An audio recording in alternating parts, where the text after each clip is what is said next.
How to enable disabled applications on Samsung Android devices. Hey everybody. Sometimes important apps get disabled on Samsung phone, and when that happens, features may stop working or apps won't open at all. So if we do not re-enable them, parts of the phone may not function properly. So let's fix it. Open up your settings for that on your device for that, and once you open it up, we may tap on apps. So scroll down, find the option for applications and tap on it. And once we open it up, we can just go over and filter it out.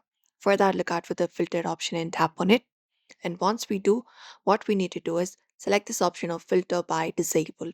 So tap on disable and tap on OK. And once we do, the disabled applications will be shown on the list.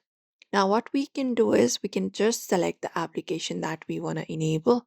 So, for example, if I would like to enable this live transcribe and sound notification, you may tap on the application. And once we do so, just tap on the enable option in the bottom, tap on it, and just go over and it will be enabled. You can see the disable option, which means it has already been enabled. So you can just go over and do so. And if you want to disable it, once again, you can tap on the disable option and tap on disable app, and that will disable it.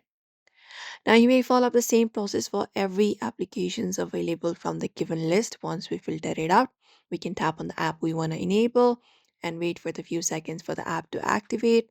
Sometimes just restarting the phone also helps it. So hold your power button for that. Look out for the power button and restart it. And once you restart it, that should work out for you. Restarting helps the application work properly again. And that's it. And that's it, everybody. Now, disable applications are now enabled on your Android device. So, we hope this video was helpful. Do not forget to give this video a like and subscribe for more tips and tutorials.